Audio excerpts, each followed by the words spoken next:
Assalamualaikum warahmatullahi wabarakatuh. Ketemu lagi di Kubondoro Channel, channel yang membagikan tips-tips seputar merpati dan serba-serbinya. Nah, kali ini saya akan menjawab pertanyaan dari Mas siapa ya? Kok lupa jadi. Tadi padahal udah saya inget-inget nih. Siapa ya? Ini aja ya. Ini konten ini ditujukan juga buat teman-teman yang lain. Memang tujuannya itu ya. Saya cuma lupa yang bertanya, tapi karena ada beberapa ya sebenarnya yang bertanya tentang merpati yang kakinya panjang atau jingkring dan yang pendek ya. Untuk merpati rumahan kelebihan dan kekurangannya atau apanya ya, saya kok lupa.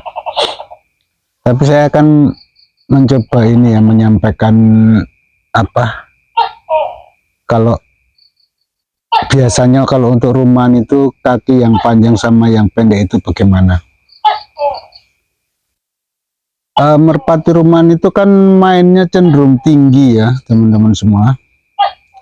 Jadi biasanya kalau di tempat kami itu kalau merpati rumahan yang tinggi sekali itu mereka menyukai burung yang kalau kita lihat itu dia justru proporsional ya, dari panjang leher, badan, kaki itu dia proporsional sekali. Enggak kelihatan, kalau badan juga enggak kelihatan panjang sekali, walaupun pada dasarnya yang panjang juga bagus. Kemudian kakinya juga yang sedang gitu ya, jangan yang terlalu panjang. Karena biasanya kaki yang sedang itu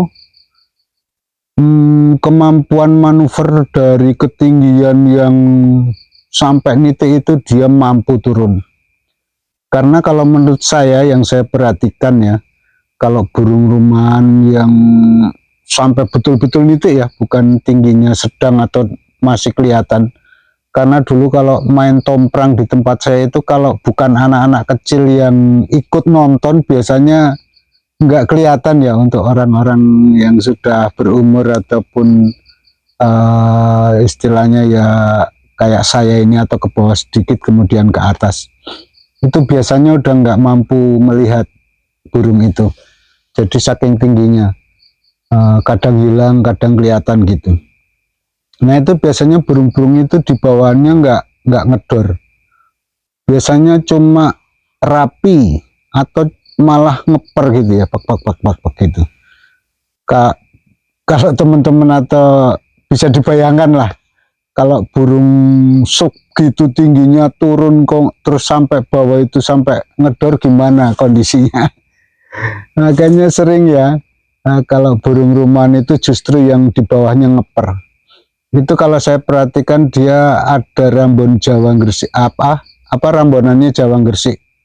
Itu yang punya kemampuan terbang tinggi sekali dan turun sekali jadi tanpa ngebuang. Itu biasanya yang begitu.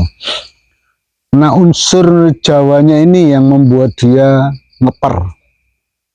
Ada kepaannya gitu. Nah itu biasanya yang ada ngepernya itu kaki-kaki pendek. Kemudian jari-jarinya itu agak gemuk sedikit. Itu biasanya yang dipakai untuk rumahan. Keunggulannya yaitu dia sekali turun jadi tanpa ngebuang, kemudian di bawahnya ada yang rapi tapi kebanyakan justru ngeper. Sedangkan untuk yang kakinya panjang itu nanti juga kelihatan ya, kalau di badannya, di lehernya, di kakinya juga kelihatan panjang-panjang gitu.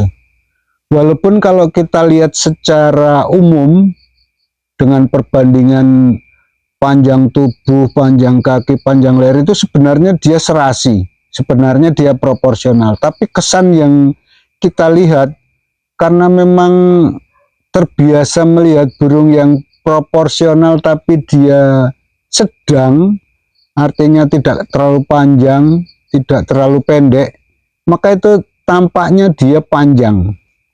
Walaupun memang ada yang kaki pendek tapi badannya panjang juga ada, tapi biasanya kita akan secara nggak sadar melihatnya, kakinya panjang. Padahal itu kalau menurut saya dia proporsional juga, kebanyakan ya. Nah kalau yang kaki-kaki panjang ini biasanya yang saya perhatikan kalau untuk rumahan, dia kurang mampu untuk sekali jadi. Kalau dia memang benar-benar tinggi, artinya benar-benar nitik ya, itu jarang yang sekali jadi. Biasanya dia muter dulu, kemudian dia turun. Nggak bisa dia misalnya sampai nitik sekali itu, kemudian dia turun langsung sekali jadi. Seandainya pun dia dari tinggi sekali turun, begitu dia ada kayak semacam apa ya, kayak mengendur gitu ya, kecepatannya agak berkurang, tapi nanti kemudian ditambah lagi. Maksudnya dia kenceng lagi. Seolah-olah dia agak apa ya, agak takut untuk apa namanya, untuk manuver sekali jadi. Jadi dia begitu turun, begitu dia seperti agak mengendor sedikit, kemudian turun lagi. Atau bahkan ada yang ngebuang. Ini saya pernah ngecek apa supitannya yang terlalu rapat atau bagaimana, atau supitannya kurang kuat gitu. Ternyata enggak juga. Tapi nanti itu burung yang kakinya panjang itu di bawahnya dia agak kasar. Jadi mungkin karena dia mengambil apa ya, perkiraan jarak supaya dia waktu turun kasar enggak sakit, mungkin itu ya. Mungkin itu loh. Ini cuma perkiraan saya. Ya selain apa gimana pun yang namanya hewan, dia punya naluri untuk apa ya istilahnya ya. Jangan sampai dia sakit gitu. Walaupun ada juga burung yang model-model nekat ya, turun gitu menjatuhkan diri, makanya sampai ada burung yang turun sampai muntah darah lah, patah apanya, kakinya rusak, badannya itu ada.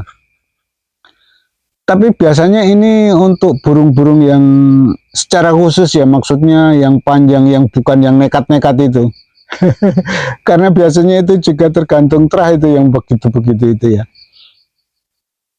Jadi bawahannya kalau yang kakinya panjang itu bisa sedikit kasar, walaupun mungkin di ketinggian berapa dari tanah itu dia agak mengendor sedikit, kemudian dia terus turun lagi, atau bahkan kadang dia mungkin agak apa ya, agak menyamping ataupun bablas dulu baru turun lagi. Itu biasa yang saya lihat begitu ya teman-teman ya. Mungkin burungnya teman-teman ada yang sekali jadi dari tinggi sekali ya, ini ceritanya tinggi sekali ya, bukan sedang ya.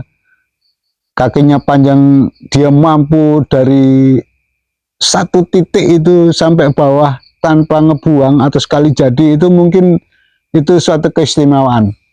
Tapi kalau saya memperhatikan burung-burung yang kakinya panjang itu biasanya dia modelnya begitu, itu dia nggak sekali jadi, ataupun kalau sekali jadi dia agak mengendur sedikit baru dia kencang lagi.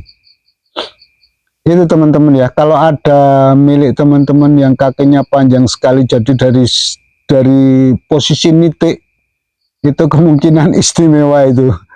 Atau karena saya memang belum pernah menemukan ya, untuk burung-burung saya sendiri atau burung-burung di sekitar saya, mungkin ada yang begitu. Tapi sepanjang pengamatan saya, itu biasanya kalau yang kaki panjang dia begitu, atau bahkan di atas dia agak muter dulu baru turun. Itu kayak badan-badan yang agak kaku begitu ya, modelnya kayak gitu. Dia kalau udah tinggi sekali dia akan bablas dulu atau muter dulu baru turun. Kalau badan-badan lentur kemudian kakinya sedang atau enggak terlalu jingkring, itu biasanya sekali jadi, walaupun tingginya seberapa. Begitu ya teman-teman semua ya, dan juga untuk teman yang bertanya yang sempat saya nggak ingat, sampai terlupa untuk namanya. Biasanya kalau udah habis bikin video gini baru saya ingat. Tapi kalau sementara bikin video begini kadang-kadang saya lupa. Mohon maaf ya teman-teman ya, untuk teman yang bertanya dan beberapa teman yang menanyakan kaki jingkring itu gimana kerjanya kalau untuk rumahan yang begitu itu ya teman-teman ya. Oke, semoga ini bisa bermanfaat sebagai masukan, sebagai pengetahuan dalam memilih merpati untuk merpati rumahan ya. Kalau merpati kolong mungkin kaki yang panjang itu bagus karena dia ketinggiannya nggak sampai benar-benar satu titik yang suka hilang itu, hilang kelihatan. Jadi memang dia nanti di bawahnya dia kasar, biasanya kasar rapi ke arah kasar ya, bukan kasar sekali. Atau kalau memang dia terahnya burung-burung kasar didukung badan yang kasar juga, nanti bawahnya tetap kasar.